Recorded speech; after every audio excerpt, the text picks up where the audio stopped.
I want to begin today with an uncomfortable truth about human nature. Most people remember God only when the light breaks them. Think about the skies. When it's very clear, we are too busy, too distracted, or too proud to look within. It is usually when the relationship fails, when the health collapses, when our financial security disappears, or when the weight of the loneliness becomes truly unbearable, that our knees hit the ground. Suddenly we begin to pray. Suddenly we seek the divine. But there is a deeper wisdom that we are missing, a simple yet a profound truth. If you connect to the highest within you before the chaos arrives, your mind becomes strong enough to face the storm without collapsing. Learning to swim before the flood is something very powerful one should remember. Imagine a ship sinking in the middle of the raging ocean. Would that be the right time to read the manual of how to swim? No, it cannot help. Just as we do not learn swimming after drowning begins, inner strength must be built before the light tests us. This is exactly why ancient spiritual tradition speaks so highly of daily remembrance, discipline, and awareness. These practices are not merely rituals to appease a distant deity, they are psychological and spiritual preparation for life itself. It is a training ground for your consciousness. Now, when you look at it, too many things have happened in our life, too many things have been happening in our life, and we think that certain things can be managed in a certain manner. Does it happen every time? No. We might think huge of working on certain things, achieving certain goals in life, fulfilling the visions, but then you find that somewhere it stops. So one needs to be there. We need to be there to understand. I can talk about a beautiful story of Rishi Markandeya. So he was a destined boy by the cosmic law to die at the tender age of 16. Imagine living with a expiration date hanging over your head. It's not easy. Most of us would have paralyzed by the fear of it, consumed by the unfairness of all. But Markandeya, a boy who was very innocent, he never lived in fear. Instead, he surrendered himself completely to Shiva. The Shiva Tattva became part of him. When you look around, people say that we should call him Lord Shiva. No, we cannot call him Lord Shiva. Shiva is every single cell within me. And when Markandeya got connected to that level of consciousness, Yama, the god of death, came to claim him. Markandeya could not run. He just held on to the Shivalingam, the power, the conscious, the energy. In that very moment of absolute fearless surrender, the Shiva emerged fiercely to protect his devotee, stopping the death itself. Now, this may look like a story. Can this happen? Can this not happen? It's just a miracle story of the past. But then, the moment the fear is there, you find that life has become struggle. When the conscious awakens, you find that the fear loses the grip. It's actually a symbolism of understanding our struggles. The Yam represents time, fear, uncertainty, inevitable struggles every single human of us is facing.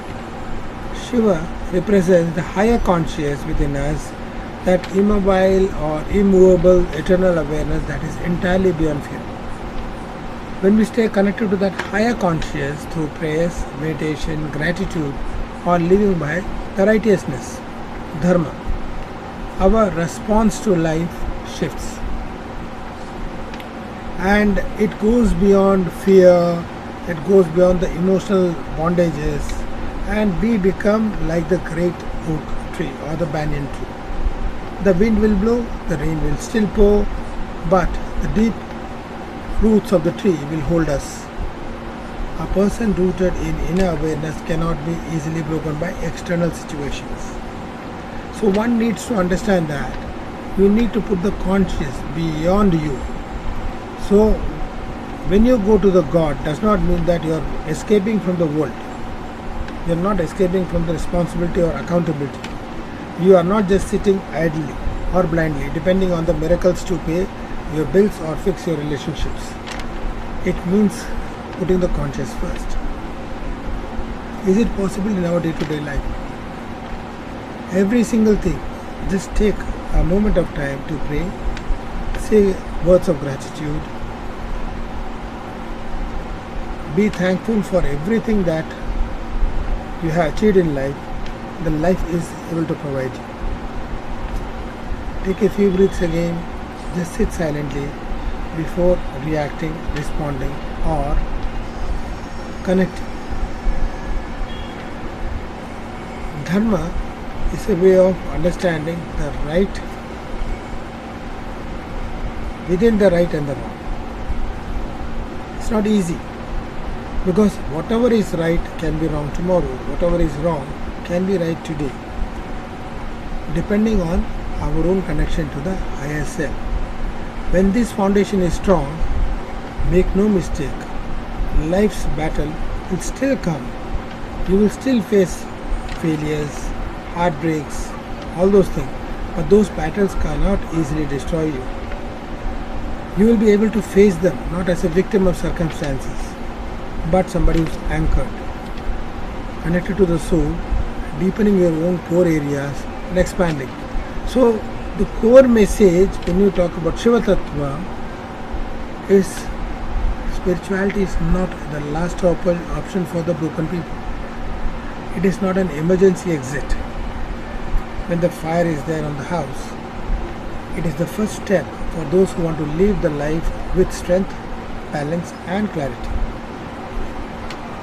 Never wait for the storm to happen to build a shelter. We always think that people around us will be there for long, ages together.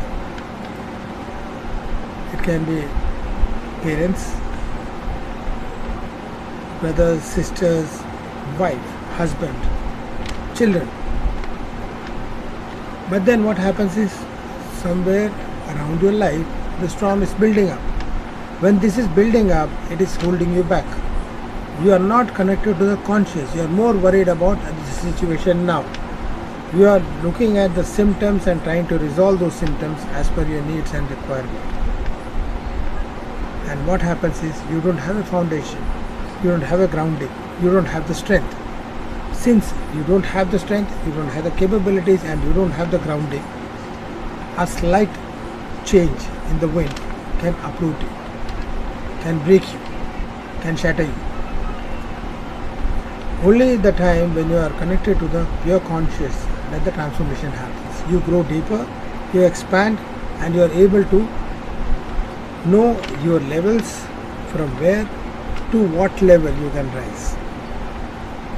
Problems would be there, problems will never go away, for life is based on problems. Reason is you have a desire, you have a need and you have a feeling. Since the desire is there, need is there, feeling is there, one always looks for achievement of something. So when we look for healing, when we look for prayers, when we look for chanting, there is no physical Shiva to be seen. There is no physical Shakti to be seen.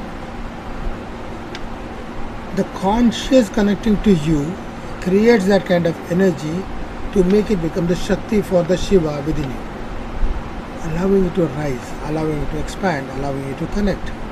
That is where the transformation happens and the growth happens. This is where the change will be holding you in the right manner. That is the journey of knowing the Shiva Tattva in the purest form. Unless you know the Shiva Tattva in the purest form, you can never understand the Shakti. Whatever may be the form you worship Shakti in, You will never be able to connect to the form of Shakti without the conscious being part of that. Energy on its own is super powerful, but you will never be able to know it, feel it, connect to it, expand with it. Reason being, you are not there. Since you are not there, you have a problem, and you will find that issues keep coming back again and again. That is what the Shiva Tattvam does to you. That is the journey of Shiva Tattvam. And when we understand this Shiva Tattvam, then only each syllable emerging from our mouth has a relevance. It's called the Brahma Vakya. So a syllable joining together to make words, words becoming sentence, becomes a Brahma Vakya when you are connected to it. Otherwise it is not. Awaken your spirit. Come, be a part of this profound journey toward enlightenment.